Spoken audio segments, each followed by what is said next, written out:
a guy with my lifestyle, a guy with my habits, doesn't get a lot of shots at the National Heavyweight Championship. Now, Dick Slater, everybody knows how tough you are. Everybody knows what kind of man you are. And Journey, she does look fine. I'll let you know that right now. But see, she has nothing to do with this. You are the champion for a short time. You see, because when you step in that ring with the Snake, oh man, nobody's going to take me out. There's a long list of fools that thought they were going to take me out. Slater, I'm coming at you. For the gold, my man, for the gold. You know, that looks just about as good as you do, and almost better. Now, let me tell you right now, I told the people in the Mid-South area when I got here I was going to accomplish something, and now I have accomplished it all. This is the prime title holder of all times. Now, a lot of good men have held this title, but a lot of good men have not put my back down on the mat for it for the 1, 2, 3. And now, Jake the Snake Roberts, the DDT I have to confront to keep this title around my waist. Well, you're not going to DDT me, Jake Roberts, and you're not going to DDT Journey, and you're not going to take this from around my baby's waist because she's going to wear it a long, long time. Ladies and gentlemen, our next match, a one-fall or television time remaining. Introducing first in the red corner, 260 pounds from St. Petersburg, Florida, Mad Dog Buzz Sawyer. And from Texas, weighing 212 pounds, Steve Dahl. Well, most certainly, ladies and gentlemen, young Steve Dahl, a rookie, 19-year-old rookie from the state of Texas, is in for the toughest test of his young career, Joel. I think I can make that statement. I think everyone would agree with me there because the Mad Dog is exactly that. He is an animal. And we saw him last week against Perry Jackson completely annihilate that fine young athlete, and he's taking right the same stance, the same style here against young Steve Dahl. He's rubbing Dahl's face in the mat. Power slam, or a slight version of it, I guess. And a hard chop. Buzz Sawyer is so relentless, so punishing. Very unusual looking boots he's got on, Joel. I don't know how to really to describe the footwear that Buzz Sawyer is wearing. Needless to say, Sawyer goes to the clothesline. A gutsy move on Dahl's part. He went for the high-risk move, and he got it. But Sawyer is going to make sure and try and not let that embarrassment go unrevenged. He goes right back after Steve Dahl and continues the onslaught. He has Dahl up. Looks like he's setting for that second rope power slam. Steve Dahl is in a world of trouble. Buzz Sawyer, he's got him, Joel. He's got him nailed 1, 2, and 3. He power slammed him in the second rope. That'll put anybody down. Mad Dog Buzz Sawyer. Mad Dog Buzz Sawyer. Let's keep it right here. Sawyer, the winner of the match. Last week we saw, wait a minute. Sawyer, we saw him do this last week. He was disqualified for it against Perry Jackson. This is completely uncalled for. Well, it's an automatic disqualification. Sawyer's going to get disqualified again, ladies and gentlemen. His actions after the match have got to be controlled. We'll be back with more. Well, wait just a second. Sawyer looks like he's going out to the top rope.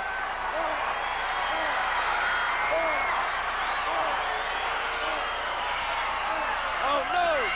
Oh, no. We got to get some help down here. Steve Dahl is just being manhandled. Listen to the crowd. Listen to the crowd. Hacksaw Butch Reed is there on the scene. Wait a minute, there's Dick Murdoch. Dick Murdoch, Dick.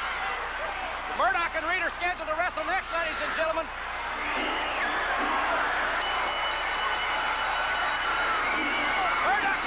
Murdoch's looking like he's trying to set Reed up for that brain buster. Wait a minute! He bounced it right off the concrete. Murdoch has gone insane once again right here on the outside of the ring, and Reed is seriously hurt. Hacksaw Reed is seriously hurt. Very badly injured by Dick Murdoch, being brain busted on the concrete. We don't yet know the full extent of his injuries, but he is unable to wrestle in this match. However, we do have a substitute match. Jim? It should be a great one, ladies and gentlemen, and obviously we'll keep you updated on the progress of Hacksaw Butchery. Let's go to the ring announcer, Mike Wilson. Introducing our next match.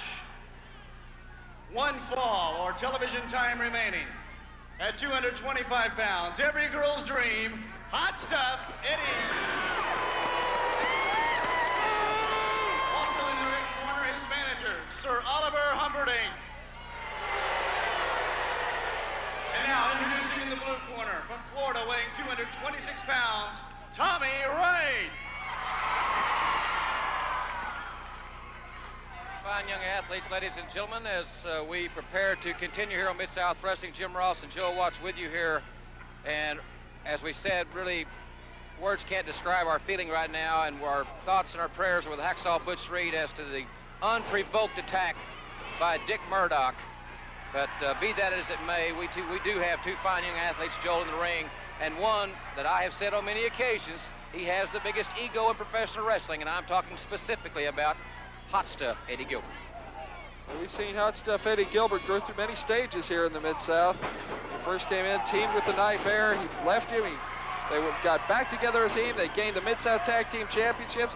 And let me tell you, Hot Stuff Eddie Gilbert has got to be, next to Dr. Dev, probably one of the most improved wrestlers in Mid-South. And I think one of the main reasons for that is the fact that he has learned how to implement that hot shot. What a punishing hold that is.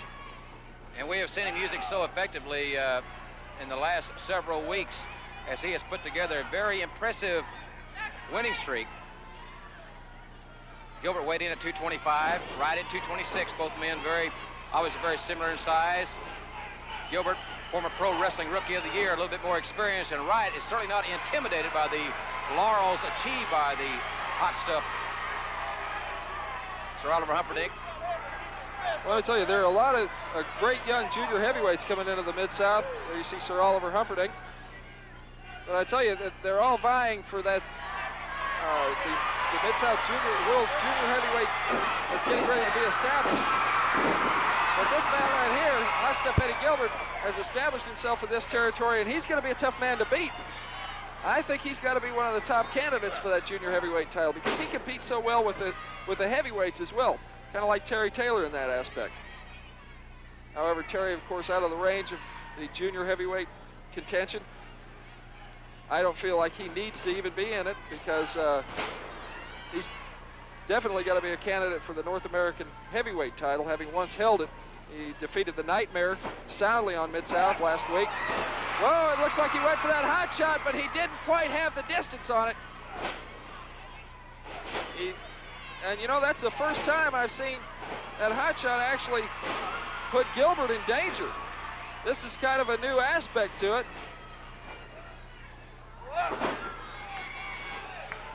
Gilbert caught him again. That's it.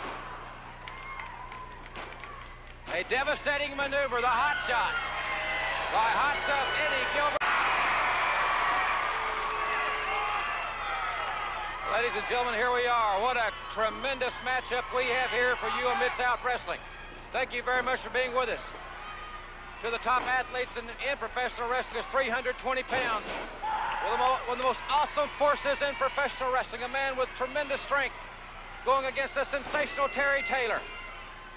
Joe, this should be a classic matchup. Both men went into the collar and elbow tie-up, a very basic wrestling move. I think Terry Taylor has the disadvantage in that situation because Humongous outweighs him and is probably a little bit stronger than Taylor. But Taylor's used to that. Taylor's a specialist when it comes to being outweighed, a little bit outsized. He knows how to handle it. He's a strategist. Whoa, he meets the mask of Humongous. Terry Taylor very aggressive at the outset of this contest, but Humongous, once again, that mask coming into be a very important factor. As Humongous now trying to take over and is doing so on Terry Taylor. Terry Taylor definitely has his hands full in this match. I'm sure, though, Terry Taylor, let me tell you, is a brilliant thinker in the ring. and in my opinion, one of the finest ring kickers in the country today. However, I am sure that he has a strategy worked out for Humongous. Well, he's going to go somewhere besides the head, Joe, because that mask is there. Taylor went at the elbow. You know, I admire Terry Taylor wholeheartedly, but there again, you can't attack that headgear. Jake the Snake Roberts will tell you that one. It just won't work. And Humongous now, using his bulk and his strength. He's that big leg. He went after that shin in the monkey. You can tell Taylor scouted him. He got it out of that one quick. Anyway, he goes after that mask. I think he stuck his fingers in the eye hole, Joe. Humongous really reeling there. Looked to me like that's what he... Looks to me like Terry's fighting fire with fire. I love it. Terry is... Oh, he's setting off those ropes. It looked like he was going for that big forearm. But I think there you're looking at the culprit. The camera's going to come. Yeah! Listen to this crowd. Taylor comes off the rope with his big forearm. He hit him with the forearm. He covers him up.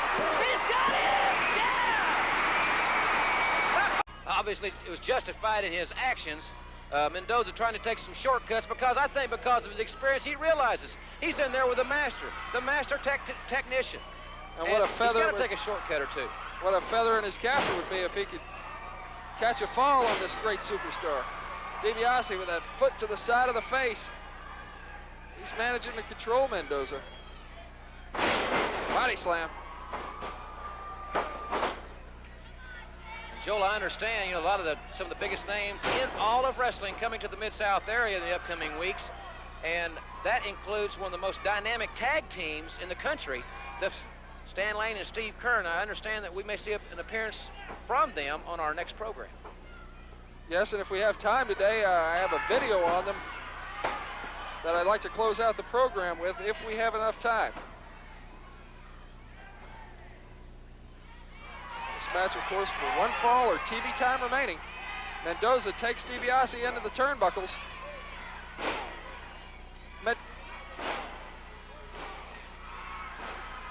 Mendoza, even though DiBiase has managed to control the match, is making a good showing for himself. He hammers DiBiase with an elbow. Russian foot sweep. He's attacking that head and neck area of DiBiase, which I'm sure is still got to be suffering from that brain busting he took on the concrete floor from Dick Murdoch. Speaking of that situation, well, here we go! Power slam! Power slam! Ted DiBiase locks up that figure four. He's got it locked up.